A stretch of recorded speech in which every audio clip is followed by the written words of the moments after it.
మీద ఢిల్లీలో ఒక ప్రధానమైనటువంటి చర్చ జరిగింది.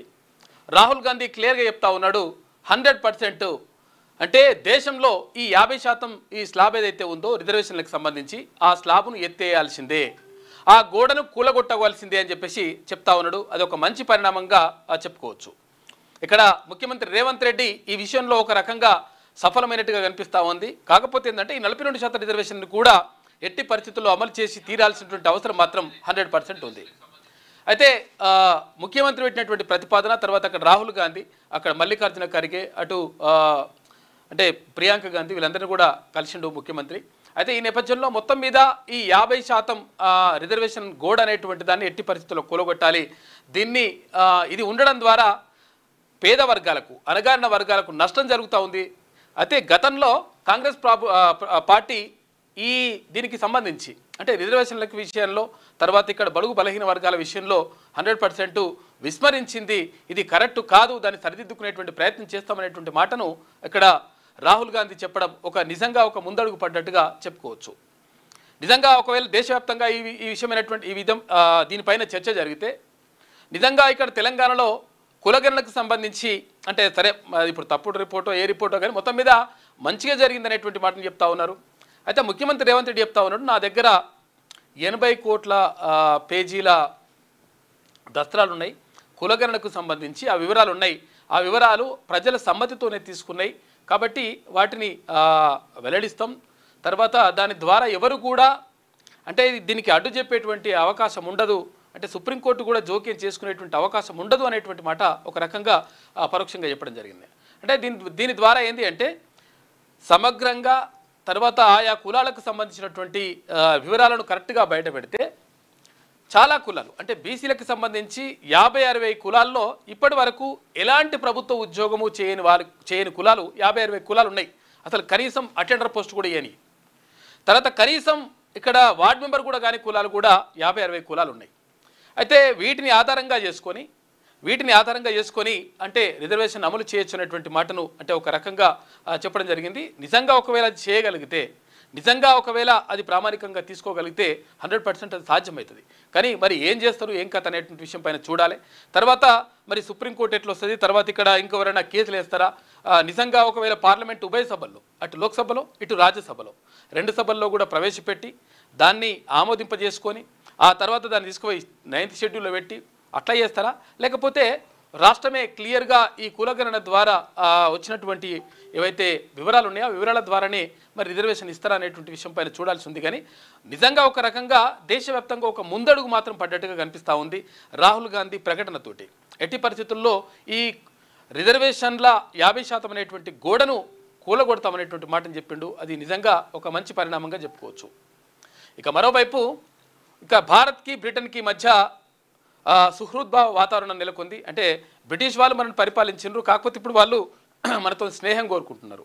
తర్వాత జీరో టారిఫ్ అంటే పన్నులు వేసేటువంటి అవకాశం లేకుండా క్లియర్గా ఉండాలని చెప్పేసి అక్కడ బ్రిటన్ కానీ తర్వాత భారత్ కానీ ఇరు దేశాలు అంగీకారానికి వచ్చేసి అక్కడ ప్రధానమంత్రి నరేంద్ర మోడీ, అక్కడ బ్రిటన్ ప్రధాని ఇద్దరు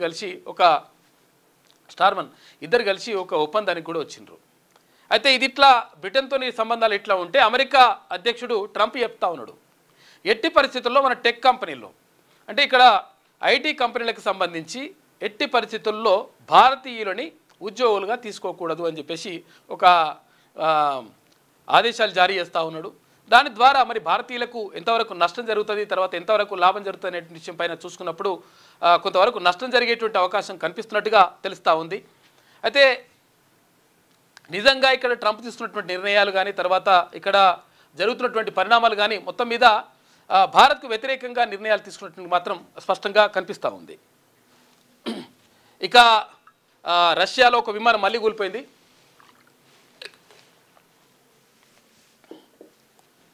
ఆ విమాన ప్రమాదంలో 49 మంది చనిపోయినట్టుగా తెలుస్తూ ఉంది. ఇంకా వర్షాలకు సంబంధించి 4 రోజులు వర్షాలు ఉంటాయంట, జాగ్రత్తగా ఉండండి. తర్వాత కేటీఆర్ జన్మదిన వేడుకలు నిన్న ఘనంగా జరిగినాయి. తల్లిదండ్రుల దగ్గర ఆశీర్వాదం తీసుకుంటూ అట్లా వచ్చేసిండు, అదంతా కూడా జరిగింది, కార్యక్రమం అంతా కూడా జరిగింది. అంటే ఇది కామన్గా ఎవరికైనా జరుగుతూ ఉంటుంది. ఇంకా చాలా విషయాలు ఉన్నాయి, మనం మాట్లాడుకుందాం. మన న్యూస్లో ముందుగా ఈనాడు దినపత్రికను చూద్దాం. 50% రిజర్వేషన్లకు కూడా బద్దలు కొడతాం, తెలంగాణలో బీసీలకు 42% రిజర్వేషన్ల కోసం పోరాడుతాం.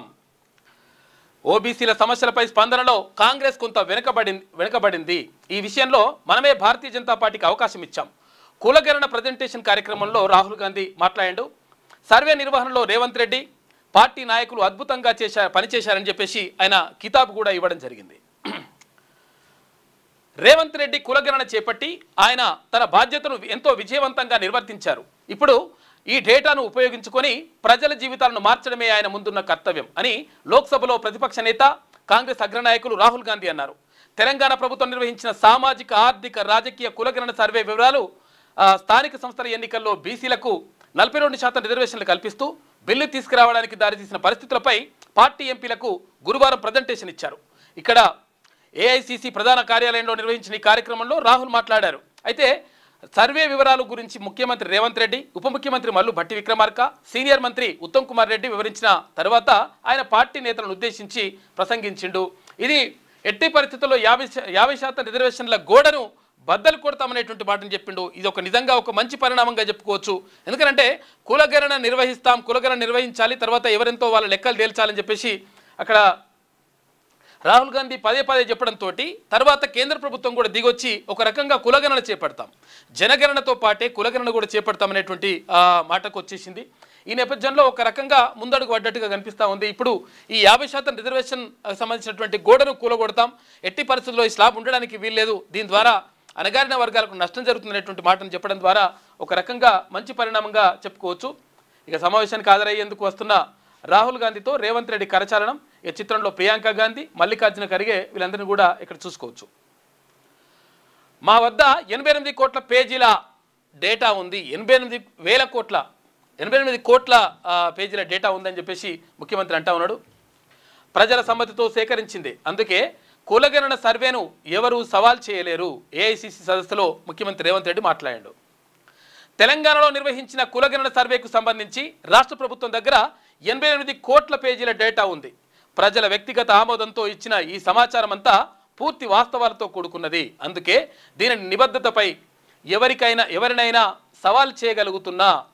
ఈ డేటా ఆధారంగానే ఓబీసీలకు విద్య, ఉద్యోగాలు, స్థానిక సంస్థల ఎన్నికల్లో 42% రిజర్వేషన్లను అమలు చేస్తామని చెప్పి ముఖ్యమంత్రి రేవంత్ రెడ్డి ప్రకటించడం నిజంగా కూడా ఇది చేసి తీరాల్సిన అవసరం ఉన్నది. నిజంగా ఇక్కడ ఒకవేళ డేటా కరెక్ట్గా చూపించగలిగితే ఇవి అంటే ఈ వర్గాలకు తర్వాత ఈ కులాలకు సంబంధించి కనీసం వీళ్ళు వార్డ్ మెంబర్ కూడా కాలేకపోయారు అని చెప్పేసి రాజకీయాల్లో, ఇటు ఉద్యోగాల్లో ఒక ఉద్యోగం కూడా ప్యూన్ ఉద్యోగం కూడా పొందలేకపోయారని చెప్పేసి ఇక్కడ ఉద్యోగాల్లో, విద్యకు సంబంధించి కూడా రిజర్వేషన్ తీసుకోలేకపోయారని చెప్పేసి ఆ విద్యలో, ఇట్లా అన్ని రకాలుగా రిజర్వేషన్లు ఇచ్చేటువంటి అవకాశం మాత్రం ఉన్నది. కానీ ఏం చేస్తారు, ఏం కథ, అది నిజంగా ఎంతవరకు ముందు పడుతున్నటువంటి విషయం పైన ఒక చర్చ మాత్రం జరుగుతూ ఉంది. మరి చూద్దాం ఏం జరుగుతుందో. ఇక భారత్ బ్రిటన్ మధ్య స్వేచ్ఛా వాణిజ్యం, ఇరు దేశాల మధ్య కుదిరిన ఎఫ్టీఏ ప్రధానుల సమక్షంలో సంతకాలు, 99% భారతీయ ఉత్పత్తులపై తగ్గనున్న సుంకాల భారం అని చెప్పేసి ఒక వార్త కనిపిస్తూ ఉంది. అంటే భారత్కి బ్రిటన్కి మధ్య ఒక మంచి సంబంధాలు మాత్రం కనిపిస్తూ ఉన్నాయి. గతంలో బ్రిటిష్ వాళ్ళు మనని భారతదేశాన్ని పరిపాలించారు. దాదాపు 200 సంవత్సరాలు పరిపాలించినటువంటి వాళ్ళు మనని రకరకాలుగా అంటే ఇక్కడ ఉన్నటువంటి వనరులన్నీ కూడా దోచుకున్నటువంటి ఆరోపణ ఉన్నది. కానీ ఇప్పుడు భారత్ బ్రిటన్ ఇప్పుడు అంటే సమ ఉజ్జీలుగా ఉన్నాయి. తర్వాత ఇప్పుడు సుంకాల విషయంలో స్వేచ్ఛా వాణిజ్యం చేసుకోవాలని చెప్పేసి నిర్ణయం తీసుకున్నాయి. చరిత్రాత్మక రోజుగా పేర్కొన్న మోడీ ఇక 2030 కల్లా ద్వైపాక్షిక వాణిజ్యాన్ని రెట్టింపు చేసుకోవాలని నిర్ణయించారు. భారత్ బ్రిటన్ సంబంధాల్లో సరికొత్త అధ్యాయానికి తెరలేచింది. రెండు దేశాల మధ్య గురువారం చరిత్రాత్మక స్వేచ్ఛా వాణిజ్య ఒప్పందం ఎఫ్టీఏ లాంఛనప్రాయంగా కుదిరింది. దీంతో ఇరు దేశాల ఉత్పత్తులకు పరస్పర మార్కెట్ ప్రవేశం సులభతరం కానుంది. ఇక బ్రిటన్కు భారత ఎగుమతుల్లో 99% ఉత్పత్తులపై సుంకాల భారం తగ్గనుంది అని చెప్పేసి కనిపిస్తూ ఉంది. మొత్తం మీద ఇక్కడ స్వేచ్ఛా వాణిజ్యం చేసుకుందామని చెప్పి బ్రిటన్ చెప్తా ఉంటే అక్కడ అమెరికా మాత్రం అట్టెట్లయితుందిరా బాబు, అసలు వాణిజ్యం లేదు, బిరిజ్యం లేదు, మీరు ఇష్టం వచ్చినట్టుగా పనులు వేస్తామని చెప్పేసి చెప్తా ఉన్నాడు ట్రంప్. మరోవైపు ట్రంప్ ఈ పనులే కాదు, ఉద్యోగాలు, ఐటీ ఉద్యోగాలు భారత్ నుంచి బాగా వస్తున్నారు కాబట్టి వాళ్ళని తీసుకోవద్దని కూడా చెప్తున్నాడు ఆయన. మరి ఆయన కథ ఏందో కథ లెక్క. స్వేచ్ఛా వాణిజ్య ఒప్పందంపై సంతకాల అనంతరం భారత బ్రిటన్ ప్రధానులు మోదీ తర్వాత కీర్ స్టార్మన్ కరచాలనం చేసిండ్రు. ఒప్పంద పత్రం చూపుతున్న పీయూష్ గోయల్ అని చెప్పేసి ఇక్కడ చిత్రాన్ని చూసుకోవచ్చు. ఇగో ఇట్లా బ్రిటన్ ఇట్లా చెప్తుంటే ఇక్కడ అమెరికా అధ్యక్షుడు ఇది అంటుండు, భారతీయులను నియమించుకోవద్దు టెక్ కంపెనీలకు ట్రంప్ హెచ్చరిక. చూసుకోయిగా, అమెరికాకు చెందిన టెక్ కంపెనీలు చైనాలో పరిశ్రమలు నిర్మించడం, భారతీయ ఉద్యోగులను నియమించుకోవడంపై అమెరికా అధ్యక్షుడు ట్రంప్ ఆగ్రహం వ్యక్తం చేశారు. బుధవారం జరిగిన ఏఐ సదస్సులో ఆయన మాట్లాడుతూ, చాలా కాలంగా అమెరికా రాడికల్ గ్లోబలిజాన్ని అనుసరించింది. ఈ కారణంగా చాలామంది అమెరికన్లకు ద్రోహం జరిగింది. మన దేశంలోని భారీ టెక్ కంపెనీలు చైనాలో తమ సంస్థలను నెలకొల్పుతున్నాయి, భారతీయ ఉద్యోగులను నియమించుకుంటున్నాయి, ఐర్లాండ్ను అడ్డం పెట్టుకొని తక్కువ లాభాలు చూపుతూ స్వేచ్ఛను అనుభవిస్తున్నాయి, ఇక్కడి ప్రజల అవకాశాలను పట్టించుకోకుండా నిర్లక్ష్యం చేస్తున్నాయి. ఇకపై అన్ని కంపెనీలు దేశానికే తొలి ప్రాధాన్యం ఇస్తూ పనిచేయాలని చెప్పేసి ట్రంప్ ఇక మొత్తం కూడా ఇట్లా ఆదేశాలు జారీ చేసేసిండు. అయితే నిజంగా ఏంటంటే అసలు యాక్చువల్గా ఇక్కడ భారతీయ ఉద్యోగులను కూడా నియమించుకోవద్దు అని చెప్పడం మాత్రం నిజంగా దుర్మార్గమైనటువంటి చర్యగా కనిపిస్తూ ఉంది. మరి ఏందో ఆయన కథ. అసలు యాక్చువల్గా 83 సంవత్సరాలు ఉన్నాడు పెద్ద మనిషి. ఇంకా పెద్ద మనిషి ఏం మాట్లాడుతుండో, నిజంగా మరి కావాలని మాట్లాడుతుండా, లేకపోతే ఎవరైనా సలహాలు ఇస్తున్నారా, లేకపోతే మరి కావాలనే ఇట్లా చేస్తూ ఉన్నాడా? అసలు యాక్చువల్గా విషయం ఏంటంటే అమెరికాలో 2 పార్టీలు ఉంటాయి. అక్కడ రిపబ్లికన్ పార్టీ, తర్వాత డెమోక్రాట్లు అని చెప్పేసి 2 పార్టీలు ఉంటాయి. ఈ 2 పార్టీలకు సంబంధించి మొత్తం కూడా ఓటర్లు కూడా, అంటే అక్కడ ఉన్నటువంటి ప్రజలు కూడా తమ సభ్యత్వాలను నమోదు చేసుకుంటారు. అంటే కొంతమంది మాత్రమే ఇక్కడ తటస్థంగా ఉంటారు. అయితే ఈ తటస్థంగా ఉన్నటువంటి రాష్ట్రాల్లో అమెరికాలో 50 రాష్ట్రాలు ఉంటాయి. అందులో ఒక 7 రాష్ట్రాలు మాత్రం తటస్థంగా ఉంటాయి అన్నమాట. ఈ తటస్థంగా ఉన్నటువంటి రాష్ట్రాలు ఏంటంటే స్థానికతకు ఎక్కువ ప్రాధాన్యం ఇవ్వాలని చెప్పేసి అవి కోరుకుంటాయి. అయితే వాళ్ళను అంటే తమ వైపు ఆకర్షించుకోవడానికి ట్రంప్ చేసినటువంటి ప్రయత్నాలు ఫలించినాయి. దీంతో ట్రంప్ గెలిచిండు అసలు యాక్చువల్గా. అంటే మిగతా వాళ్ళందరూ అంటే సమానంగా ఉండడంతో తర్వాత ఈ 7 రాష్ట్రాలు అంటే వన్ సైడ్ కొంతవరకు రావడంతో ట్రంప్కు అవకాశాలు ఎక్కువ వచ్చినాయి.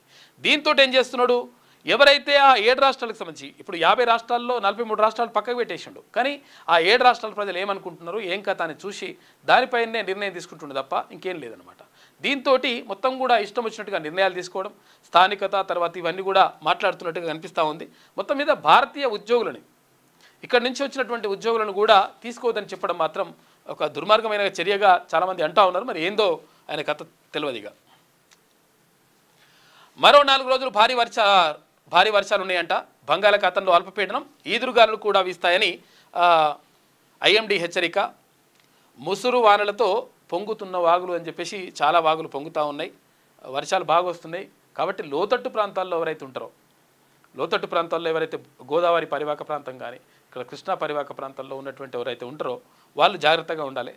వాళ్ళే కాదు, పట్టణాల్లో ఉన్న వాళ్ళు కూడా. ఎందుకంటే ఇక్కడ వరంగల్ కానీ లేకపోతే హైదరాబాద్ కానీ ఇక్కడ కరీంనగర్ కానీ ఇలాంటి పట్టణాల్లో కూడా మొత్తం కూడా లోతట్టు ప్రాంతాలు ఏవైతే స్లమ్ ఏరియాస్ ఉంటాయో స్లమ్ ఏరియాస్ అని కూడా మునిగిపోతూ ఉన్నాయి. కాబట్టి మనము ఇట్లా వాళ్ళు వస్తున్నాయని తెలుసు కాబట్టి మరి ముందస్తుగా జాగ్రత్తలు తీసుకుంటే మంచిగా ఉంటుంది, లేకపోతే చాలా ప్రమాదాలు జరిగేటువంటి అవకాశం ఉంటుంది. కాబట్టి దానికి సంబంధించి ఇక్కడ ప్రభుత్వం తర్వాత అక్కడ అధికారులు ఇటు ప్రజలు కూడా అప్రమత్తంగా ఉండాల్సిన అవసరం ఉన్నది.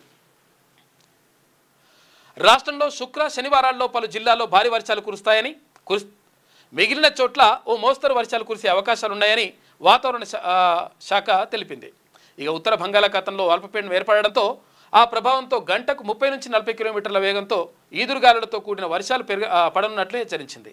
అరేబియా సముద్రం నుంచి దక్షిణ ఛత్తీస్గఢ్ మీదుగా ఒక ద్రోణి కొనసాగుతోందని పేర్కొంది.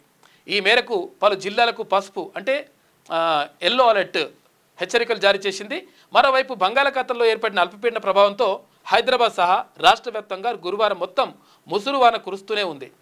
ఏకధాటిగా కురుస్తున్న వర్షంతో మొత్తం కూడా అక్కడక్కడ లోతట్టు ప్రాంతాలన్నీ కూడా జలమయం అయిపోతూ ఉన్నాయి, ట్రాఫిక్ స్తంభిస్తూనే ఉన్నది, రకరకాలుగా ఇట్లా జరుగుతూ ఉన్నది. కాబట్టి కొంచెం జాగ్రత్తలు తీసుకుంటే మంచిగా ఉంటుంది. ప్రజలు కానీ ప్రభుత్వం కానీ ఇటు అధికారులు కానీ సమన్వయంతో ముందుకెళ్ళాలి. మరింత ఉత్సాహంగా ప్రజాసేవలో పాల్గొంటా, అభిమానుల రుణం తీర్చుకోలేనిది.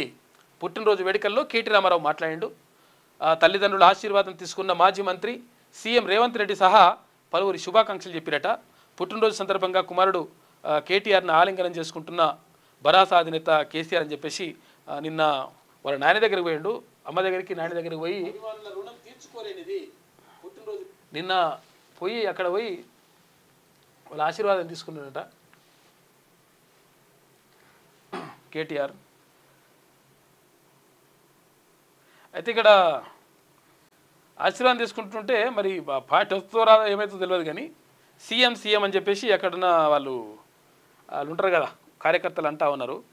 అయితే అంటుంటే మరి కేసీఆర్ ఏం కావాలని చెప్పేసి ఒక డౌట్ వస్తూ ఉన్నది. కేటీ రామారావు తర్వాత వాళ్ళ సతీమణి వాళ్ళ కుమారుడు తల్లిదండ్రులతోటి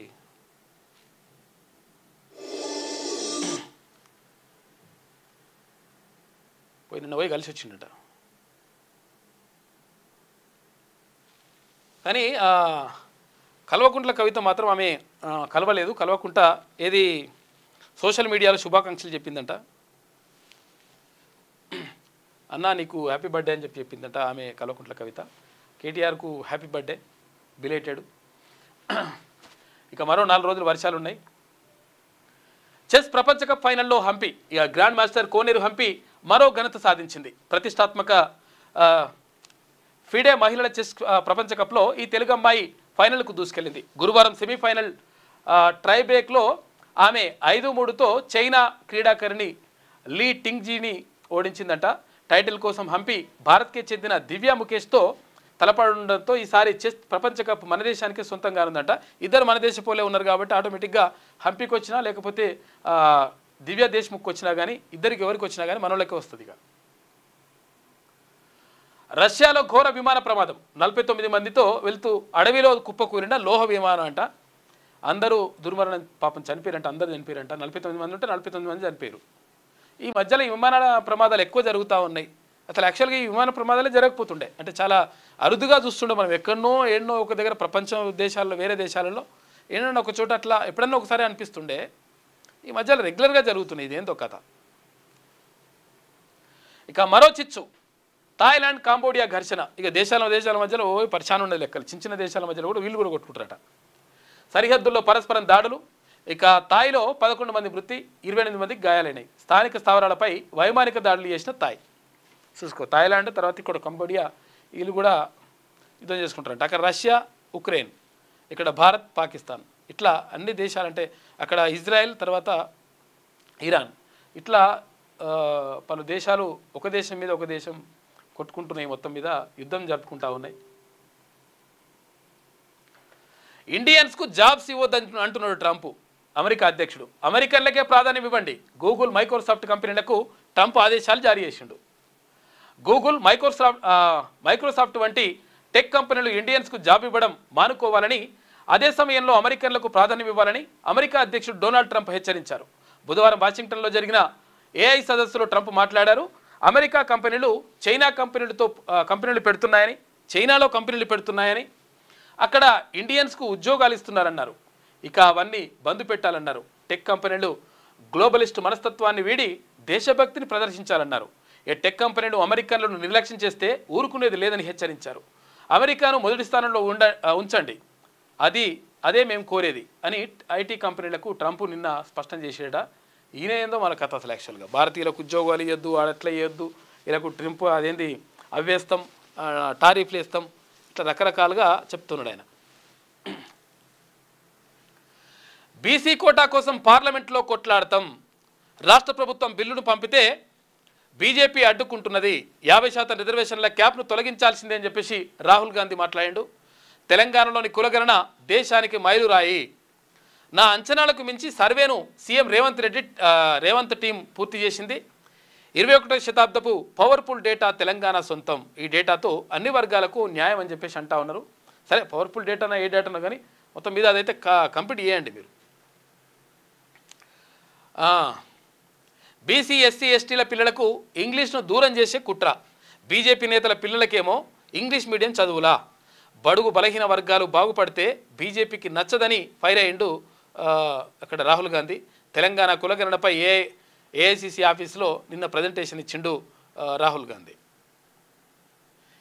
21వ శతాబ్దానికి కావాల్సిన social, economic, political, financial data కేవలం తెలంగాణ ప్రభుత్వ సొంతం.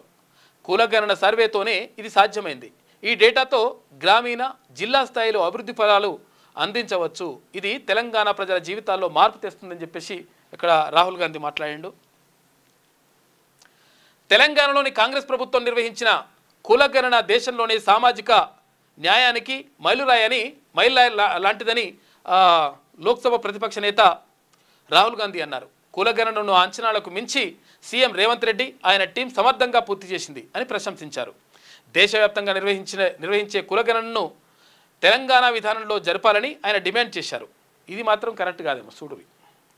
బీసీలకు స్థానిక సంస్థలు విద్యా ఉద్యోగాల్లో 42% రిజర్వేషన్ల కోసం రాష్ట్ర ప్రభుత్వం బిల్లులు చేసి పంపితే బీజేపీ అడ్డుకుంటున్నదని మండిపడ్డారు. ఈ అంశంపై సీఎం రేవంత్కు మద్దతుగా పార్లమెంట్లో పోరాటమే తమ లక్ష్యమని చెప్పేసి స్పష్టం చేసిండు. 100% పోరాడాల్సిన అవసరం ఉంది. 100% ఇక్కడ రిజర్వేషన్లు మీరు ఇచ్చినటువంటి ఏదైతే హామీ ఉందో ఇక్కడ కామారెడ్డి డిక్లరేషన్లో క్లియర్గా చెప్పినరు 42% విద్యా ఉద్యోగాల్లో, తర్వాత ఇక్కడ స్థానిక సంస్థల్లో రిజర్వేషన్ ఇస్తామని చెప్పేసి 42% కాంట్రాక్టులు కూడా ఇక్కడ ఉన్నటువంటి కాంట్రాక్టులకే ఇస్తామని చెప్పేసి ఇట్లా రకరకాలుగా మాట్లాడినరు. అయితే అవన్నీ కూడా వాటన్నిటినీ కూడా అమలు చేయాల్సినటువంటి బాధ్యత మాత్రం కాంగ్రెస్ ప్రభుత్వం పైన ఉన్నది. కాంగ్రెస్ పార్టీ పైన కూడా 100% ఉన్నది. మోదీని రాహుల్ దారిలోకి తెచ్చినాం. రాష్ట్రంలోని కులగణనను చూసి దేశమంతా చేస్తామంటున్నారు. నల్ల వ్యవసాయ చట్టాలపై పోరాడితే రద్దు చేసి క్షమాపణ చెప్పారని చెప్పేసి సీఎం రేవంత్ రెడ్డి అంటుండు. కులగణన సర్వేపై మా దగ్గర 88 కోట్ల పేజీల డేటా ఉంది. ఇక సోనియా రాసిన ప్రశంస లేక నాకు నోబెల్తో సమానమని చెప్పేసి ఇక్కడ ముఖ్యమంత్రి అంటున్నాడు. Narendra Modi legally converted BC అని చెప్పేసి ఆయన మళ్ళోసారి వివాదాస్పద వ్యాఖ్యలు చేసిండు. అగ్ని నల్ల చట్టాల విషయంలో రాహుల్ గాంధీ గలం విప్పడంతో ప్రధానమంత్రి నరేంద్ర మోడీ దిగొచ్చి వాటిని రద్దు చేసి క్షమాపణ చెప్పారని, ఇప్పుడు తమ ప్రభుత్వం కులగణన చేపట్టడంతో దేశమంతా కులగణనకు కేంద్రం అంగీకరించిందని సీఎం రేవంత్ రెడ్డి అన్నారు. అయితే రాహుల్ గాంధీ దారిలోకి మోడీని తీసుకొచ్చామని చెప్పి పేర్కొన్నారు. తీసుకురావచ్చిండ్రు అని చెప్పేసి అంటున్నారు. కానీ ఇప్పుడు ఈ 42% రిజర్వేషన్ మాత్రం క్లియర్ చేయాల్సిన అవసరం మాత్రం ఉన్నది. ఇక్కడ విద్యా ఉద్యోగాలు కూడా చేయాలి. ఎందుకంటే అక్కడ నోటిఫికేషన్ల కోసం చాలామంది అక్కడ అభ్యర్థులు వెయిట్ చేస్తూ ఉన్నారు, విద్యార్థులు వెయిట్ చేస్తూ ఉన్నారు. కాబట్టి ఆ 42% రిజర్వేషన్కి సంబంధించి విద్యా ఉద్యోగాల్లో కూడా 100% తీసుకురావాల్సిన అవసరం ఉంటుంది. తర్వాత ఇప్పుడు ఇక్కడ లోకల్ బాడీ ఎలక్షన్లో మరి ఏం చేస్తారు, ఏం కథ, ఆర్డినెన్స్ అయితే తీసుకొచ్చారు. మరి ఆర్డినెన్స్ అంటే ఆర్డినెన్స్ తోటి అయ్యేటువంటి అవకాశం అయితే లేదు. కానీ మరి చేస్తామని చెప్తున్నారు. ఏ రకంగా చేస్తారో ఏం కథనో చూడాలి. మరి చేస్తే మాత్రం మంచిగా ఉంటుంది. ఇక రెండో రోజు దంచికొట్టిన వాన. రాష్ట్ర వ్యాప్తంగా గురువారం వర్షాలు దంచికొట్టాయి. పలు జిల్లాల్లో అత్యంత భారీ వర్షాలు పడ్డాయి. ఆసిఫాబాద్, ములుగు, కరీంనగర్ జిల్లాల్లో కుంభవృష్టి వర్షం కురిసింది. అత్యధికంగా ఆసిఫాబాద్ జిల్లా బెజ్జూర్లో 23.7 సెంటీమీటర్ల వర్షం కురిసింది. ములుగు జిల్లా వెంకటాపురంలో 21.9 సెంటీమీటర్లు వర్షపాతం నమోదైంది. ఇక హైదరాబాద్లో ముసురు కమ్మేసింది. వారం పాటు మోస్తరు వర్షాలు కురిసే అవకాశం ఉందని, కొన్ని చోట్ల భారీ వర్షాలు కురవచ్చని చెప్పేసి ఐఎండీ హెచ్చరించిందట. ముంబై రైలు పేలుళ్ల కేసులో హైకోర్టు తీర్పుపై సుప్రీం స్టే ఇచ్చింది. ముంబై రైలు బాంబు పేలుళ్ల కేసులో నిందితులుగా ఉన్న 12 మందిని బాంబే హైకోర్టు నిర్దేశకులుగా ప్రకటిస్తూ వెలువరించిన తీర్పుపై సుప్రీంకోర్టు స్టే విధించింది. ఇప్పటికే జైలు నుంచి రిలీజ్ అయిన నిందితులను మళ్ళీ అరెస్టు చేయాల్సిన అవసరం లేదని చెప్పేసి కూడా స్పష్టం చేసిందట. మరి కథ ఏడాదాకోసం చూడాలి. ఇది ఇప్పుడు ఆ పేలుళ్ళు ఎవరు జరిపినట్టు, మరి నిజంగా వాళ్ళకు సరైనటువంటి ఆధారాలు లేవు ఇట్లా అని చెప్పేసి అంటే మరి ఎవరు జరిపినట్టు?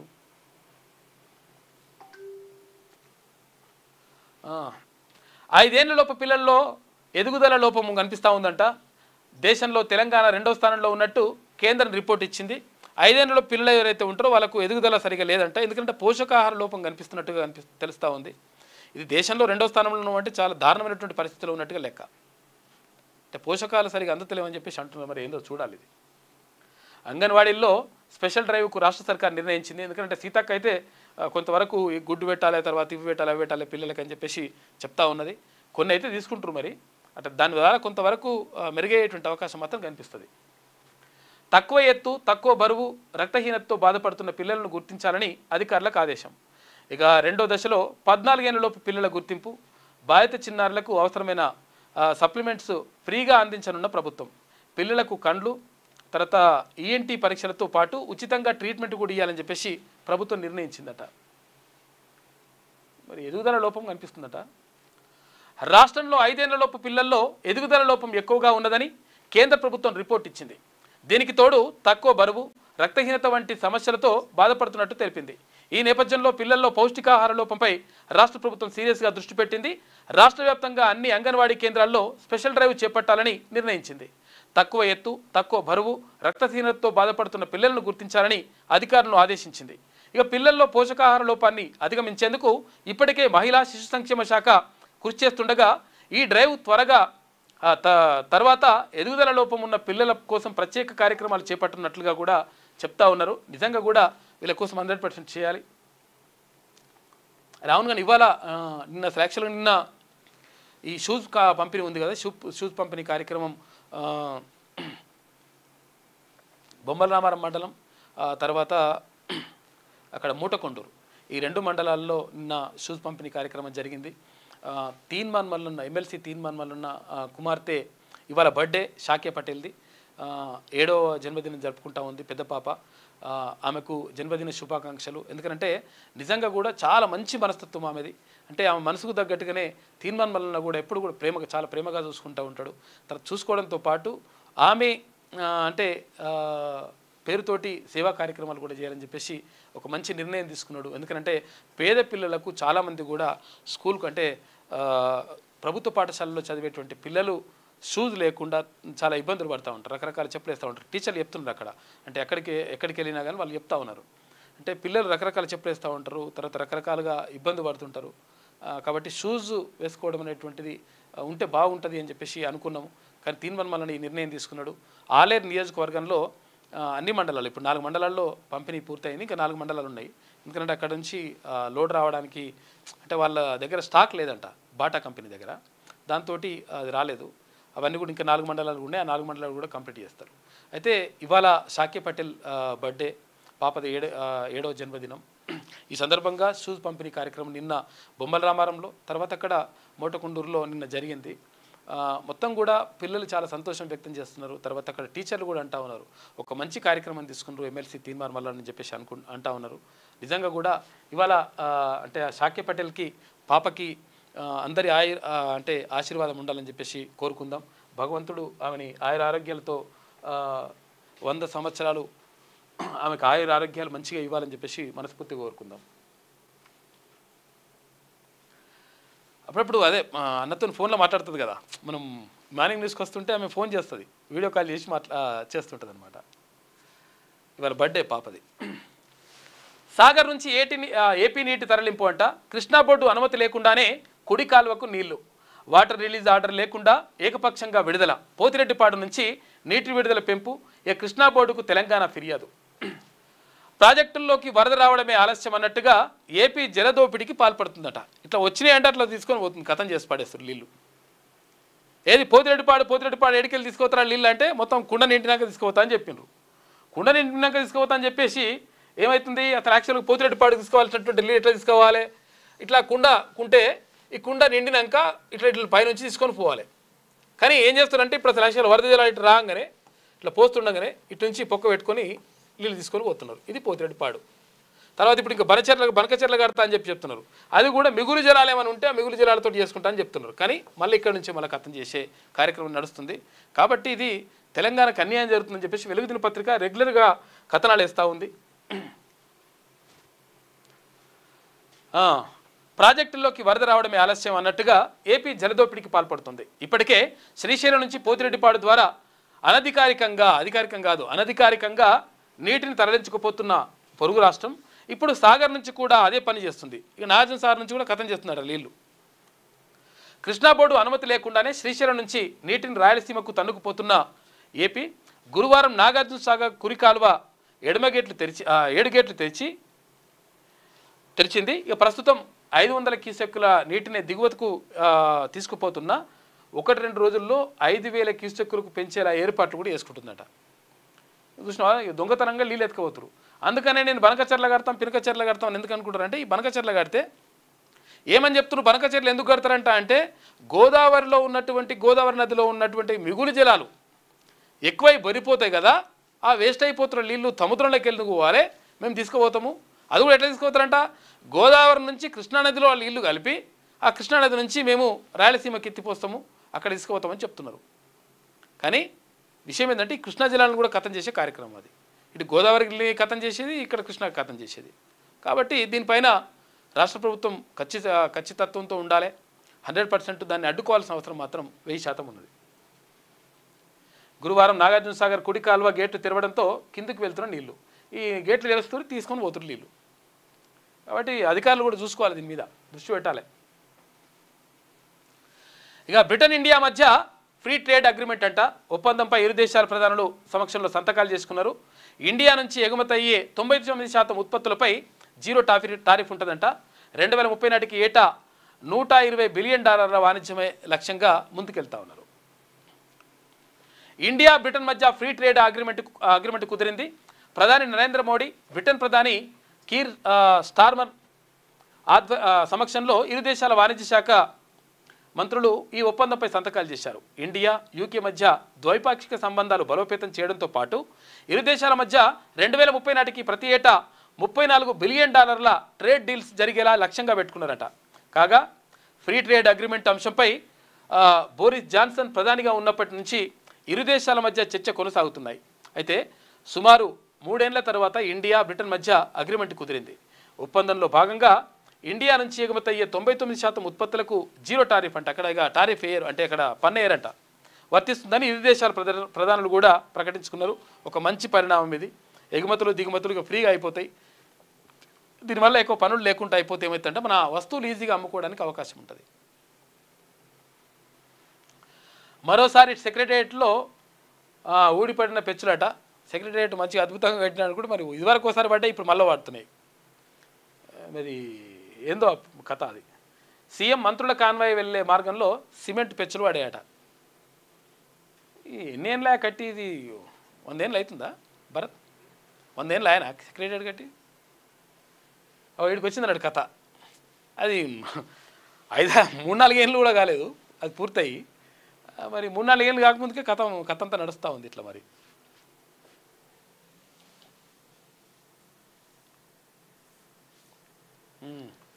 ఇక రష్యాలో కూలిన ఫ్లైట్ అంట. 48 మంది చనిపోయినారు పాపం. ల్యాండింగ్కు ప్రయత్నిస్తున్న టైంలో ప్రమాదం జరిగిందంట. రష్యాలో ఘోర విమాన ప్రమాదం జరిగింది. ఓ ప్యాసింజర్ ఫ్లైట్ అటవీ ప్రాంతంలో కూలిపోయింది. అందులో 6 సిబ్బంది సహా మొత్తం 48 మంది ఉండగా వాళ్ళందరూ చనిపోయారు. అంగారా ఎయిర్లైన్స్కి చెందిన ఆంటోనోవ్ AN-24 ఫ్లైట్ గురువారం 42 మంది ప్రయాణికుల్లో బ్లాగోవెచెన్స్ నుంచి చైనా సరిహద్దులో ఉండే టిండాకు బయలుదేరిందట. మరికొన్ని నిమిషాల్లో ల్యాండ్ అవుతుండగా టిండా ఎయిర్పోర్టుకు 15 కిలోమీటర్ల దూరంలో అటవీ ప్రాంతంలో పాపం కుప్పగులిందట. పాపం చనిపోయిన మొత్తం అందులో ఉన్నవాళ్ళు. ఈ మధ్య చాలా జరుగుతున్నాయి విమాన ప్రమాదాలు. మరి ఏందో అసలు అర్థమైతలేదు. విమానం ఎక్కాలంటే కూడా భయపెట్టేట్టున్నది పరిస్థితి. మన మెట్రోకు కొర్రీలు. ఏపీ మెట్రోకు పచ్చ జెండా. వైజాగ్ విజయవాడ మెట్రో ప్రాజెక్టుకు కేంద్రం ఆమోదం చెప్పి చూసినావు. ఇక తెలంగాణకి ఇట్లనంట, ఏపీకి అట్లనంట కథ. ఈ రెండింటికి 50% నిధులిచ్చి మరీ సహకారం. ఇక మొదటి దశలో 21,616 కోట్ల పనులకు ఇవాళ టెండర్లు పిలుస్తారట. హైదరాబాద్ మెట్రో 2 అనుమతులకు మాత్రమే కేంద్రం మోకాలడ్డేస్తూ ఉంది. తెలంగాణపై బీజేపీ వివక్ష చూపుతుందని చెప్పేసి విమర్శలు వస్తూ ఉన్నాయి. మన మెట్రోకేమో కొర్రీలు పెట్టేసి ఆపేస్తారట పైసలు, ఫండ్స్. అక్కడ ఏపీకేమో తీసుకోవాలి, ఎన్ని కావాలి, ఏం కావాలి, ఇంకేమైనా కావాలని అడుగుతున్నట. అట్లున్నది కథ.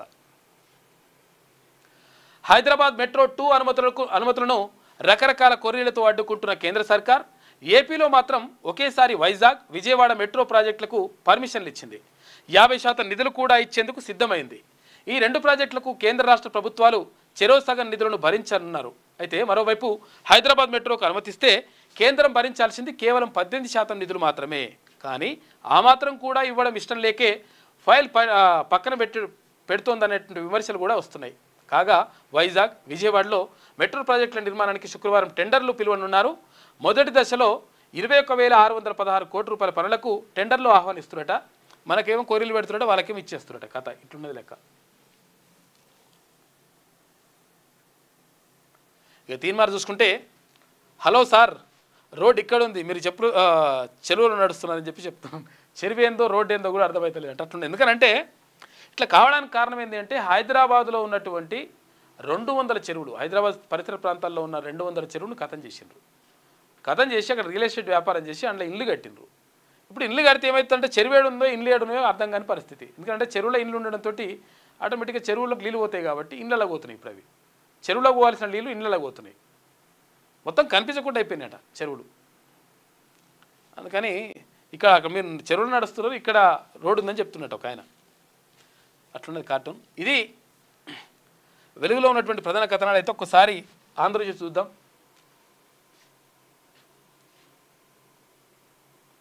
ఏమై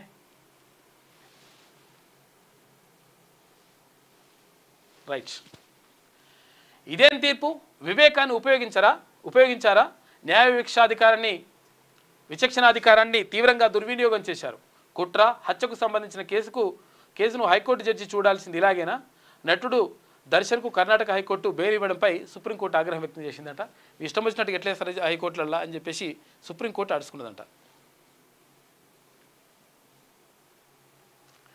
థాయిలాండ్, కాంబోడియా శివాలయాలున్న టామ్ యుఎన్ ప్రాంతంపై ముదిరిన వివాదం అంట. అక్కడ శివాలయాలు ఉన్నాయంట, లింగాలు, టెంపుల్ ఉన్నట్టుని. BM-21 రాకెట్లు, శతఘ్నులతో కాంబోడియా దాడి చేసింది. F-16 ఫైటర్లతో విరుచుకుపడిన థాయిలాండ్, 11 మంది థాయ్ పౌరులు, ఒక సైనికుడు చనిపోయిండు. పరస్పరం దౌత్యాధికారుల బహిష్కరణ. ఖమేర్ సామ్రాజ్య ప్రతీకలుగా టామ్ యుఎన్ ఆలయాలు ఉన్నాయంట. ఈ ఆలయాల గురించి ఈ లొల్లి వచ్చినట్టుంది. మరి ఈ లొల్లిలో థాయిలాండ్ తర్వాత కాంబోడియా అంటే డి అనుకుంటున్నాయంటే కొట్టుకుంటున్నాయి రెండు దేశాలు కూడా. టామ్ యుఎన్లోని ప్రాచీన ఆలయం ఇక్కడ ఉందంట, శివాలయాలు ఉన్నాయంట అక్కడ. భారతీయులను నియమించుకోవద్దు, ఉద్యోగాల్లో అమెరికన్లకే ప్రాధాన్యం ఇవ్వాలి, కంపెనీలు అంతర్జాతీయ ధోరణిని వదలాలి, నా పాలనలో ఈ సంస్కృతికి ముగింపు, సిలికాన్ వ్యాలీలో సరికొత్త దేశభక్తి అవసరం. ఏఐ సదస్సులో డొనాల్డ్ ట్రంప్ మాట్లాడుతున్నాడు. ఆయన ఏం మాట్లాడుతున్నా ఆయనకే అర్థమవుతలేదు. భారతీయుల మీద ఎంతెందుకు పెట్టుకున్నా అర్థమవుతుంది మరి అదొకటి. ఇక ధన్కడ్పై ఒక దశలో అభిశంసన యోచన అంట. ఆయనపై తీవ్ర ఆగ్రహంతో బీజేపీ నాయకత్వం ఉన్నట్టుగా తెలుస్తూ ఉంది. కాంగ్రెస్ పట్ల మెతక వైఖరితో ఉన్నారనే భావన. నిన్న మొన్న తీర్మానం చెప్పింది కదా, అదే ఉన్నట్టుంది లెక్క అసలు యాక్చువల్గా. ఖర్గేకు సభలో పహల్గామ్ అంశాన్ని లేవనెత్తే అవకాశం ఇవ్వడంపై బీజేపీలో తీవ్ర అభ్యంతరం వ్యక్తమవుతుంది. జస్టిస్ శేఖర్ యాదవ్ అంశంలోనూ కేంద్రం కినుక. ఇక ధన్కడ్కు వీడుకోలు ఇవ్వడానికి కూడా కేంద్రం ససేమిరా అంటుందంట. కాంగ్రెస్ నేత జైరాం ప్రతిపాదన పైన కూడా స్పందిస్తలేదంట. మొత్తం మీద ధన్కడ్ పైన ఇక్కడ జగదీప్ ధన్కడ్ ఉపరాష్ట్రపతి పదవికి రాజీనామా చేసిండు. వ్యక్తిగత కారణాలు, అనారోగ్య కారణాలు చెప్తున్నప్పటికీ ఈ వ్యక్తిగత కారణాలు అనారోగ్య కారణాలు కావు. ఎందుకనంటే ఇక్కడ మల్లికార్జున ఖర్గేకు మాట్లాడడానికి ఎక్కువ అవకాశం ఇచ్చిండు రాజ్యసభలో అనేటువంటిది ఆరోపణ కనిపిస్తూ ఉంది. తర్వాత ఇంకా కొన్ని విషయాల్లో కూడా అంటే కొంతవరకు ప్రతిపక్షాలకు అవకాశం ఎక్కువ ఇస్తూ ఉన్నాడు, దీనివల్ల నష్టం జరుగుతుందని చెప్పేసి అనుకుంటున్నారంట. ఈ నేపథ్యంలో మొత్తం మీద ఆయన తీసేసినట్టుగా కనిపిస్తూ ఉంది. ఉపరాష్ట్రపతి పదవికి రాజీనామా చేసిన జగదీప్ ధన్కడ్ పట్ల కొన్నాళ్లుగా బీజేపీ తీవ్ర ఆగ్రహంతో ఉందని తెలుస్తోంది. ధన్కడ్ అనారోగ్య కారణాలతో రాజీనామా చేశారని చెబుతున్నా మొదటి నుంచి అందరూ వేరే కారణం ఉందని ఊహిస్తూనే ఉన్నారు. దాన్ని బలపరిచే విధంగా బుధవారం మరో సంఘటన జరిగింది.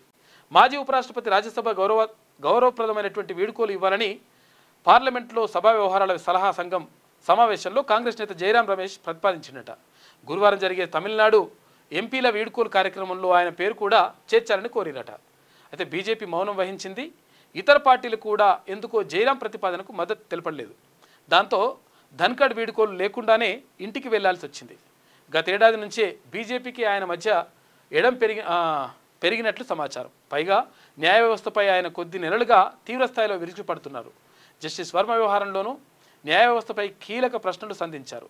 ఈ నేపథ్యంలో ఆయన పైన కొంతవరకు బీజేపీకి ఈయనకు పడతలేదంట, అందుకనే తీసేసిరు, అందుకనే ఆయనని రాజీనామా చేయించిన అనేటువంటిది ఆరోపణ. మరి ఏం జరిగిందో చూడాలి. ఇక్కడ జస్టిస్ వర్మ అంటే ఇక్కడ ఢిల్లీలో నోట్ల కట్టలు దొరికినాయి కదా, ఆ నోట్ల కట్టలు దొరికితే అభిశంసన తీర్మానం ప్రవేశపెడితే దానికి విపక్షాలు, కాంగ్రెస్ పార్టీ వాళ్ళు తర్వాత విపక్షాలు ప్రతిపక్షాలే ఎక్కువ మంది పెట్టిరట. దానికి ఈయన ఓకే చెప్పిండు, ఓకే అట్టెట్లా చెప్తాడు అని చెప్పేసి అంటున్నారంట. మరి ఎందుకో మొత్తం మీద ఆయనని తీసేసినట్టుగా చెప్తా ఉన్నారు. రేవంత్ టీం భేష్ కులగణనపై అద్భుతంగా పనిచేశారు, దేశానికే ప్రామాణికంగా తీర్చిదిద్దారు, సొంత కులం ఒత్తిడిని అధిగమించి సీఎం సాహసం. ఒక రకంగా ఇది కొంతవరకు అయ్యుండొచ్చు, వాస్తవమే అయ్యుండొచ్చు. ముఖ్యమంత్రిపై రాహుల్ ఖర్గే ప్రశంసల వర్షం. రిజర్వేషన్పై 50% సీలింగ్ ఎత్తేయడం ద్వారా హిందుత్వ రాజకీయాలు ధ్వంసం అని చెప్పేసి రాహుల్ గాంధీ అంటా ఉన్నారు. దేశవ్యాప్త కులగణన రాహుల్ సాధించిన విజయం, సామాజిక న్యాయం 2.0 మొదలైంది అని చెప్పేసి మల్లికార్జున ఖర్గే అంటున్నాడు. ఏఐసిసి కార్యాలయంలో రాహుల్ గాంధీతో సీఎం రేవంత్ రెడ్డి, చిత్రంలో కాంగ్రెస్ అధ్యక్షుడు మల్లికార్జున ఖర్గే, ప్రియాంక గాంధీ కూడా ఉన్నారు. నిన్న తమ పరిస్థితులు ఎలా ఉన్నాయో ప్రజలు తెలుసుకోవడం బీజేపీకి ఇష్టం ఉండదు. ఓబీసీలు, దళితులు, ఆదివాసీలు, ఇతర కులస్తుల స్థితిగతులు కులగణనతో వెలుగులోకి రావడాన్ని బీజేపీ జీర్ణించుకోలేకపోతుంది. బీజేపీ నేతల పిల్లలు ఇంగ్లీష్ మీడియం స్కూళ్ళలో చదువుతారు, ఆ నేతలు మాత్రం ఇంగ్లీష్ని వ్యతిరేకిస్తారని చెప్పేసి రాహుల్ గాంధీ అంటున్నాడు. కోటాపై పోరాడదాం, బీసీ బిల్లు ఆమోదానికి ఎంపీలుగా మీరు పార్లమెంట్లో కొట్లాడండి, నేను మా ఎమ్మెల్యేలు కలిసి జంతర్ మంతర్ మధ్య పోరాడతాం. ఇది రేర్ సర్వే, రేర్ అంటే త్వరలో చెబుతా అని చెప్పేసి ముఖ్యమంత్రి అంటున్నాడు. కుల సర్వే, బీసీ బిల్లుల ఆమోదంపై సోనియా లేఖ నాకు నోబెల్ ఆస్కార్తో సమానం. సోనియా గాంధీ లేఖ రాసిందంట బీసీ బిల్లుల పైన, తర్వాత ఆమోదం పైన. సోనియా లేఖ రాస్తే నాకు నోబెల్ బహుమతి ఇచ్చినట్టుగా, లేకపోతే ఆస్కార్ అవార్డుతో సమానం అని చెప్పేసి ముఖ్యమంత్రి అంటున్నాడు. Modi converted BC, BJP BC వ్యతిరేక అని చెప్పేసి ఆయన అంటున్నాడు. ఇక కాంగ్రెస్ ఎంపీలకు రేవంత్ ప్రజెంటేషన్, తెలంగాణ సమగ్ర కుల సర్వే డేటా మొత్తం 88 కోట్ల పేజీల వచ్చిందంట. కేంద్రానికి బీసీ రిజర్వేషన్ల ఆర్డినెన్స్ న్యాయ సలహా కోసం పంపిన గవర్నర్, మరి న్యాయ సలహా కోసం పంపిరట, మరి పంపడం ఏందో కానీ మొత్తం మీద అమలు చేసి తీరాలి. బ్రిటన్లో సుంకాలు లేవు, 99% భారతీయ ఉత్పత్తులకు సుంకాల నుంచి మినహాయింపు.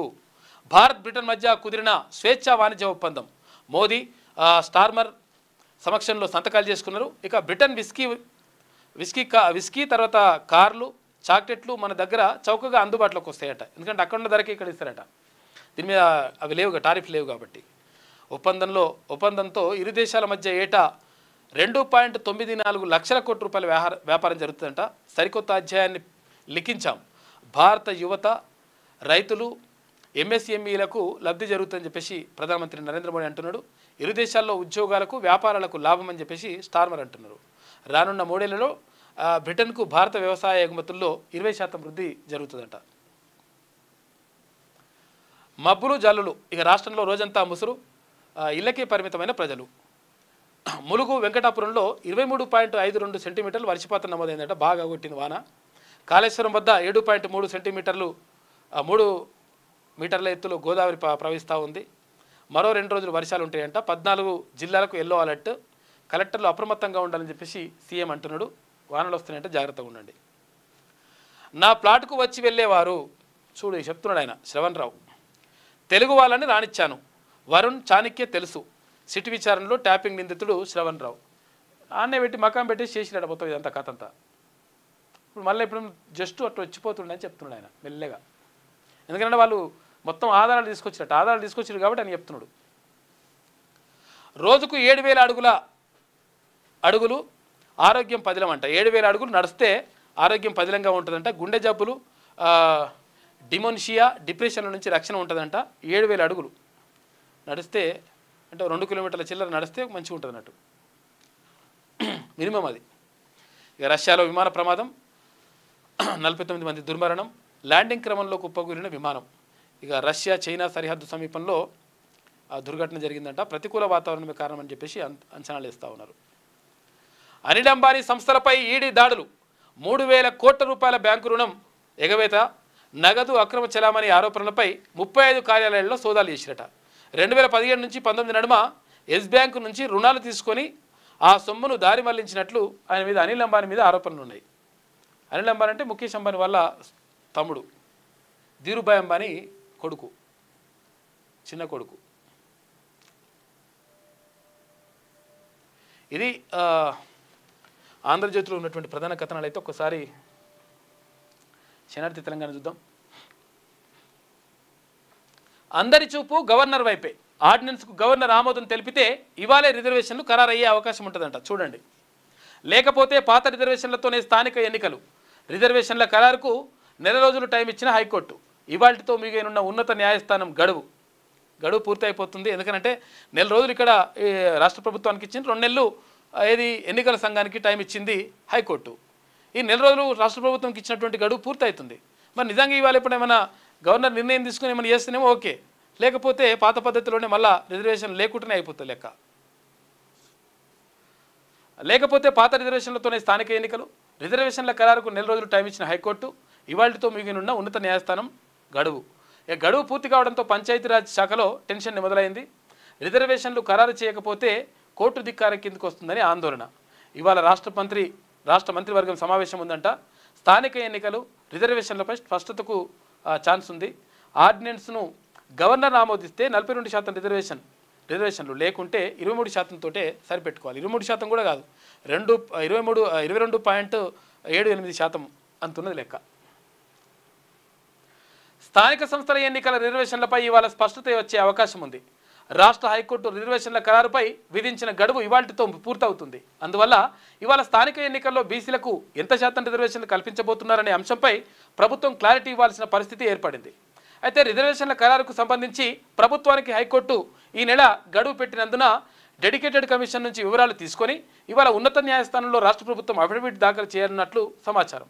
ఈ నేపథ్యంలోనే సర్పంచ్, ఎంపీటీసీ, జెడ్పీటీసీ ఎన్నికలకు సంబంధించిన రిజర్వేషన్ల వివరాలను ఉన్నత న్యాయస్థానానికి ప్రభుత్వం అందజేయనున్నట్టు తెలుస్తోంది.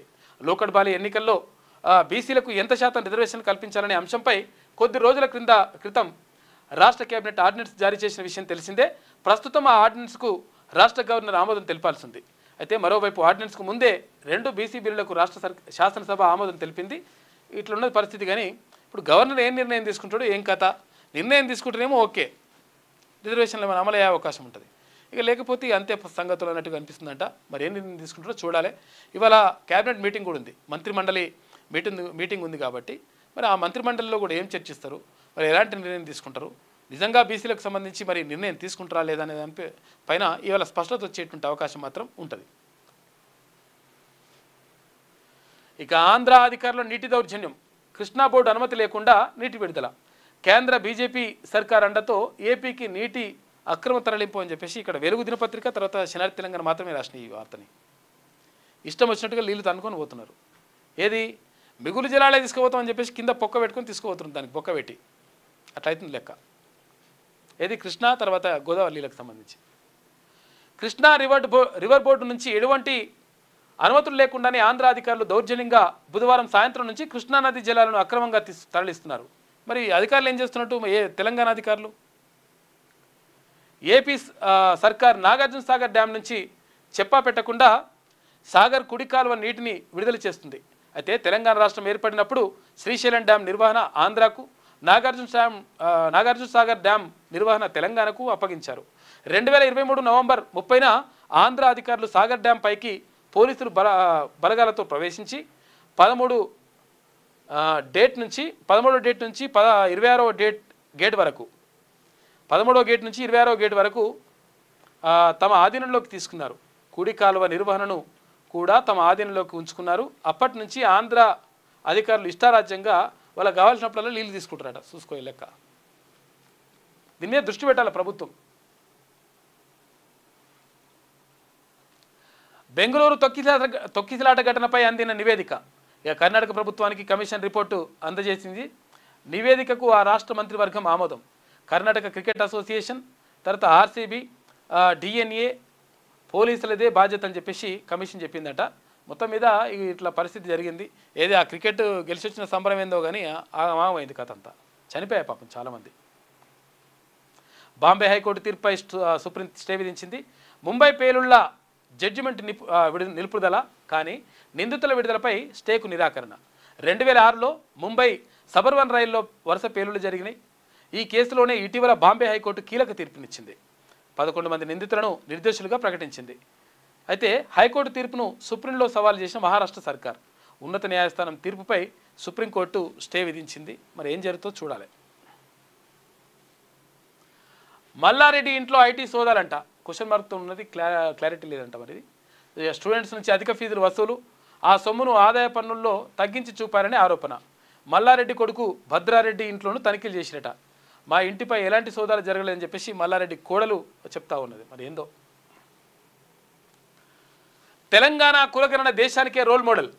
రేవంత్ రెడ్డి విజయవంతంగా కులగణన చేశారు. ఆయన పనితీరు మా అంచనాలకు మించింది. కులాల లెక్కలు తీయాలనే సంకల్పం చాలా గొప్పది. కాంగ్రెస్ అగ్రనేత రాహుల్ గాంధీ, మల్లికార్జున ఖర్గే దేశం అబ్బురపడేలా సర్వే చేశాం. ఓబీసీ లెక్కల విషయంలో ఇండియాకు ఓ మార్గాన్ని చూపించాం. 2 బీసీ బిల్లులు 3 నెలలుగా రాష్ట్రపతి వద్దే పెండింగ్లో ఉన్నాయి. మోడీ సర్కార్ మాత్రం చలనం లేదు. అయితే పుట్టుకతో మోడీ ఓబీసీ కాదు, అందుకే బీసీ బిల్లులపై స్పందించడం లేదు. బిల్లుల పాస్ కోసం బీజేపీపై ఒత్తిడి తేవాలని రాహుల్ రిక్వెస్ట్ చేస్తున్నాం. ఢిల్లీ ఇందిరాభవన్లో సీఎం రేవంత్ రెడ్డి మాట్లాడాడు. ఇక కాంగ్రెస్ ఎంపీలకు పవర్ పాయింట్ ప్రజెంటేషన్ కూడా ఇచ్చిండు. నిన్న కుప్పగూలిన రష్యా విమానం, 49 మంది దుర్మరణం, మృతుల్లో 5 చిన్నారులు పాపం. అక్కడ అదృశ్యమైందని ప్రకటించిన కాసేపటికే ప్రమాదం జరిగింది. ఎయిర్పోర్టుకు 15 కిలోమీటర్ల దూరంలోనే ఈ ఘటన జరిగింది. దిగుతుంది అనుకున్నప్పుడు జరిగిందట పాపం. దిగుతుంది ఇంకా చేపట్టి ల్యాండ్ అవుతుంది ఇంకా 15 నిమిషాలు అనుకుంటే, 15 కిలోమీటర్లు అనుకుంటే అక్కడ ప్రమాదం జరిగిపోయింది, పడిపోయిందట పాపం. ఉన్న 48 మంది 49 మంది అందరూ చచ్చిపోయారట పాపం. చదువులో ముందుండాలి, ప్రభుత్వ విద్య బలోపేతానికి కృషి చేస్తా. ఎమ్మెల్సీ తీర్మాన్ మల్లన్న కూతురు పుట్టినరోజు సందర్భంగా విద్యార్థులకు షూ పంపిణీ. నిన్న మోటకొండూరు, బొమ్మల రామారం ప్రభుత్వ పాఠశాలల్లో డిస్ట్రిబ్యూషన్ కార్యక్రమం జరిగింది. సర్కారు బడుల్లో చదివే విద్యార్థులు చదువులో ముందుండాలని, వారికి కావలసిన సహాయ సహకారాలు అందిస్తూ ప్రభుత్వ విద్య బలోపేతానికి కృషి చేస్తానని ఎమ్మెల్సీ తీర్మాన్ మల్లన్న అన్నారు. తన కుమార్తె సక్పాల్ పటేల్ 7వ పుట్టినరోజు సందర్భంగా గురువారం యాదాద్రి భువనగిరి జిల్లాలోని మోటకొండూరులో బొమ్మల రామారం మండలం కేంద్రంలోని ప్రభుత్వ పాఠశాలలో విద్యార్థులకు బాటా షూ పంపిణీ చేశారు. ఈ సందర్భంగా ఆయన మాట్లాడుతూ,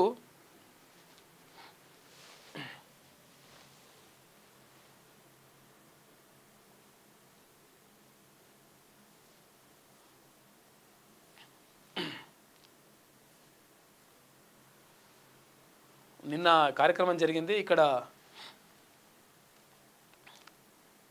ఇది బొమ్మల రామారం స్కూల్లో, జెడ్పీహెచ్ఎస్ బొమ్మల రామారంలో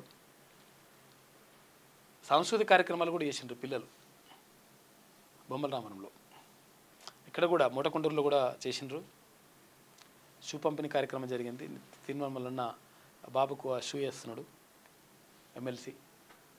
ఇక్కడ సాంస్కృతిక కార్యక్రమాలతో స్వాగతం పలికిన పిల్లలు. ఇక్కడ ఎన్సీసీ క్యాడెట్స్ ఉన్నారు మోటకొండూరుకు సంబంధించి.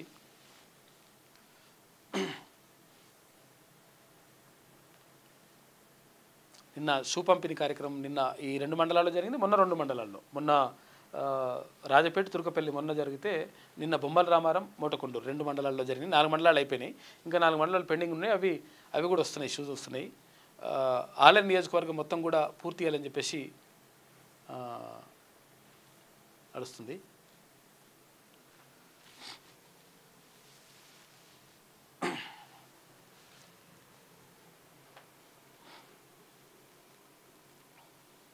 ఇక ట్రంప్ వార్నింగ్, గూగుల్, మైక్రోసాఫ్ట్ కంపెనీలు భారతీయులను నియమించుకోవద్దని చెప్పి చెప్తుందట ఈయన. సిలికాన్ వ్యాలీలో సరికొత్త అమెరికన్ దేశభక్తి తరం రావాలని చెప్పేసి ఆయన పిలుపునిస్తున్నాడు. ఈ తరం ఏందో, ఈ కథ ఏందో. నగర బాటలో మావోయిస్టులు, ఆపరేషన్ కగారుతో చెల్లాచెదరైన నాయకులు, దళాలు. వృద్ధులు, అనారోగ్య బారిన పడిన బాధితులు లీగల్ కావడానికి అనుమతిస్తూ కేంద్ర కమిటీ తీర్మానం చేసిందంట. తాజాగా ఛత్తీస్గఢ్లో 51 మంది లొంగిపోయారు. చాలామంది మావోయిస్టులు లొంగిపోతూ ఉన్నారు. ఎందుకంటే అసలు యాక్చువల్గా పరిస్థితి అంటే అంత అనువుగా లేదు కాబట్టి.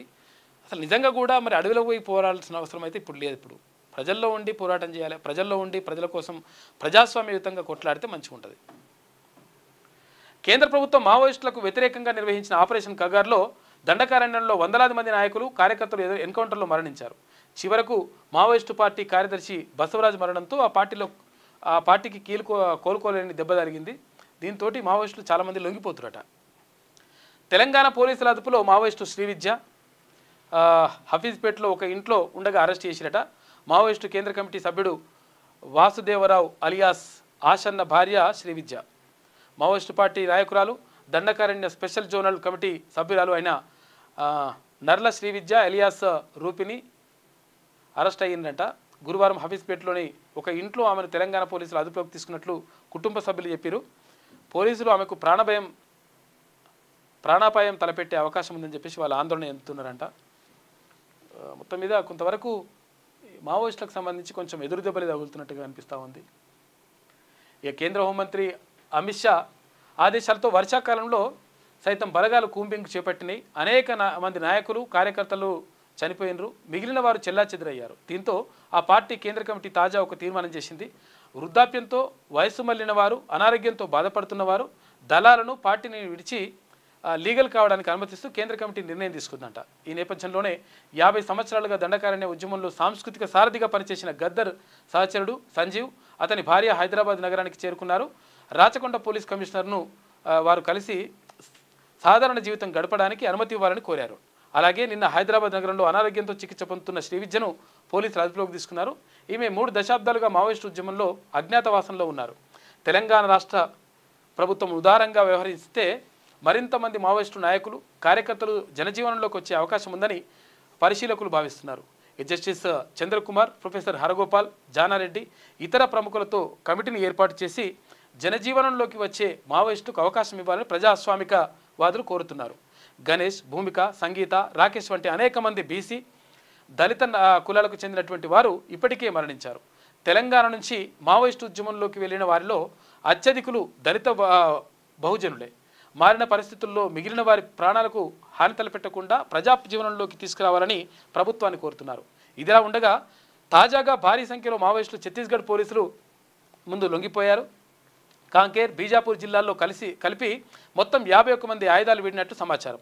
ఆపరేషన్ కగార్లో భాగంగా దండకారణ్యంలో పోలీసులు పెద్ద ఎత్తున కూంబింగ్ చేయడం, ప్రభుత్వం పునరావాస విధానం వలన నక్సల్స్ కార్యకలాపాలు పూర్తిగా తగ్గిపోతున్నట్లు బస్తర్ ఐజీ సుందర్రాజ్ తెలిపారు.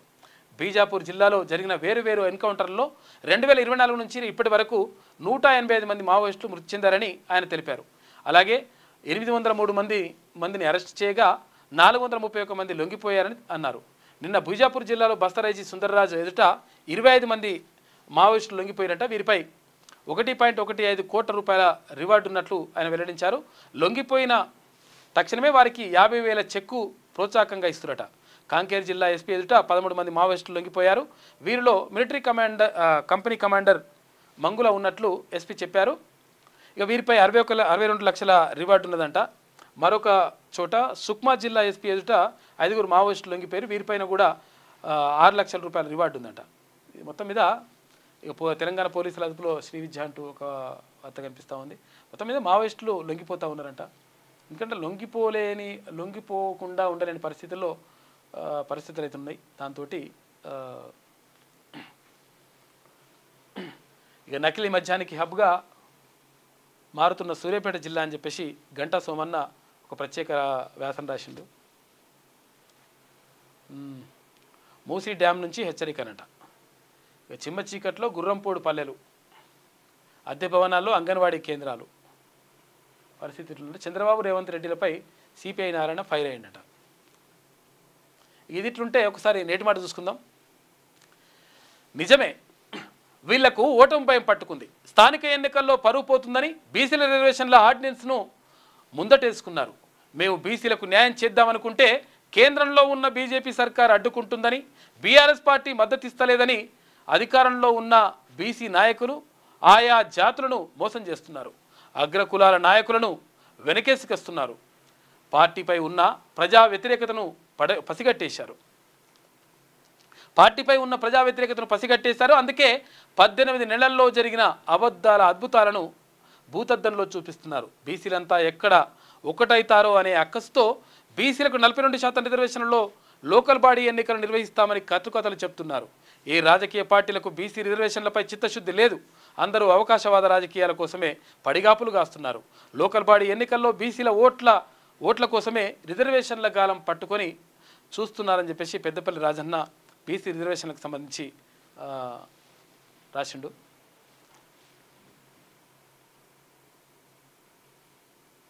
ఇది శనార్థిలో ఉన్నటువంటి ప్రధాన కథనాలు. అయితే ఒకసారి సాక్షి చూద్దాం. ఫైనల్లో హంపి. ఇక మహిళల ప్రపంచ కప్ టోర్నీ సెమీఫైనల్లో 5-3తో లెంగ్టీపై గెలిచిందంట. ఇప్పుడు ఇద్దరు భారతీయులే ఉన్నారంట. ఇప్పుడు హంపి తర్వాత ఇంకొకరు దేశ్ముఖ్, ఇద్దరు కూడా దివ్యా దేశ్ముఖ్, ఇద్దరు కూడా భారతీయులు ఉండడంతో ఇప్పుడు ప్రపంచ కప్ మాత్రం మనకే వచ్చే అవకాశం ఉందట. ఇక మళ్ళీ ఐపీఓ హవా రేసులో NSDS, Aditya Infotech, Shri Lotus Developers ఉన్నాయంట. ఏమవ్వనేమో. ప్రభుత్వ పథకాలు మరింత వేగంగా మారుమూల పల్లెలకెళ్ళని చెప్పేసి డాక్టర్ రాజశేఖర రెడ్డి కొటేషన్ చూసుకోవచ్చు. ఇక ఆఖరి నిమిషంలో 50 ఏళ్ల పాత రష్యా విమానం అనూహ్యంగా కొండ ప్రాంతంలో కూలిపోయిందట. 50 ఏళ్ళు ఉందట, 50 ఏళ్ళు అయిందట దాన్ని తీసుకొచ్చి. 48 మంది చనిపోయారు పాపం.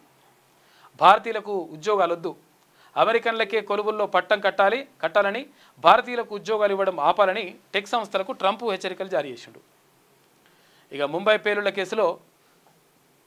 రైలు పేలుళ్ల కేసులో బాంబే హైకోర్టు ఇచ్చిన తీర్పుపై సుప్రీంకోర్టు స్టే విధించింది. నిందితులకు నోటీసులు జారీ చేసింది. ఇక పార్లమెంటులో రచ్చరచ్చ. బీహార్లో ఓటర్ల జాబితా ప్రత్యేక సవరణతో పాటు కీలక అంశాలపై విపక్షాలు తమ డిమాండ్ల నుంచి వెనక్కి తగ్గలేదంట. నడుస్తూనే ఉంది లెక్క. కేంద్రానిదే బాధ్యత. బీసీ రిజర్వేషన్లపై ఏమాత్రం చిత్తశుద్ధి ఉన్నా బిల్లు ఆమోదంలో జాప్యం చేయకూడదు అని చెప్పేసి రాహుల్ గాంధీ అంటున్నాడు.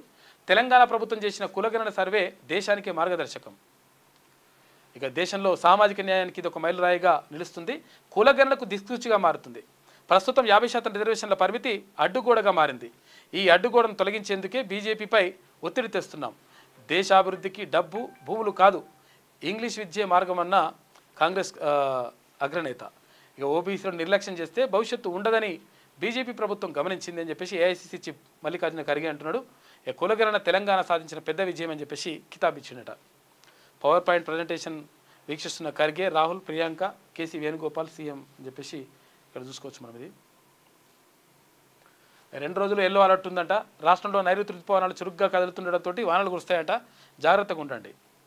ఇక 3 ట్రిలియన్ల సంకల్పంతో భాగస్వాములు కండి అని చెప్పేసి ఇక్కడ మంత్రి శ్రీధర్బాబు అంటున్నాడు. కలిసి తింటూ బరువెక్కుతున్నారు. భార్యాభర్తలు ఒకరికొకరు తమ ఆహారపు అలవాట్లు మార్చుకునే క్రమంలో ఒకే రకమైనటువంటి ఆహారం తీసుకోవడం వల్ల ఇద్దరు బరువు పెరిగే ఛాన్స్ ఉందని చెప్పేసి ఐసీఎంఆర్ అంటుందట.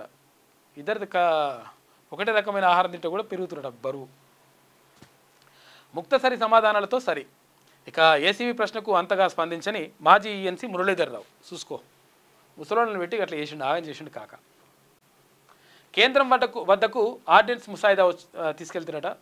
కేంద్ర హోంశాఖ న్యాయ సలహా కోరిన గవర్నర్ జిష్ణుదేవ్ వర్మ బీసీ రిజర్వేషన్లు 42% పెంచేందుకు వీలుగా పీఆర్ చట్ట సవరణకు సర్కారు యత్నిస్తూ ఉంది. రాష్ట్రం పంపించిన బిల్లుపై 32 అభ్యంతరాలు వ్యక్తం చేసిన కేంద్ర ప్రభుత్వం. చూసుకో, ఇక ఏడైతుంది కథ అది. మరి ఇవాళనే లాస్ట్ ఉందంట టైం, మరి ఏమైతే చూడాలి లాస్ట్కు. ఇక పార్లమెంట్లో పోరాడండి. బీసీ రిజర్వేషన్ బిల్లుపై కాంగ్రెస్ ఎంపీలకు సీఎం రేవంత్ రెడ్డి విజ్ఞప్తి చేసిండు. తాను, మంత్రులు, ఎమ్మెల్యేలు జంతర్ మంతర్ వద్ద పోరాడతామని వెల్లడి.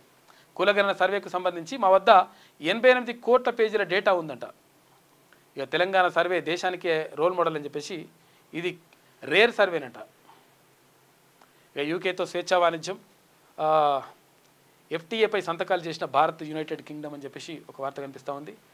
పాడైన కాలేయానికి అంటే ఇక్కడ లివర్కి పునరుజ్జీవం అంట. హెచ్సియులోని తులసి థెరప్యూటిక్స్ స్టార్టప్ ఘనత. మార్పిడి అవసరం లేకుండా మళ్ళీ పెరిగేలా ప్రయోగం చేసిరట. జంతువుల్లో ఫ్రీ క్లినికల్ ట్రయల్ విజయవంతమైంది. త్వరలో మానవ ప్రయోగాలు జరుగుతాయంట. పాడైన కాలేయం అంటే లివర్ను కూడా మంచిగా చేస్తారట. అది ఓకే అయిపోయిందంట, సక్సెస్ అయిందంట అది ప్రయోగం. చదువు కొనలేం. ఫీజు రియంబర్స్మెంట్ బకాయిలు 4,200 కోట్ల రూపాయలు. ఏపీ చరిత్రలో తొలిసారిగా ఏకంగా 6 క్వార్టర్లు పెండింగ్. ఫలితంగా అర్ధాంతరంగా చదువు మానేస్తున్న విద్యార్థులు. దిక్కుతోచని స్థితిలో తల్లిదండ్రులు.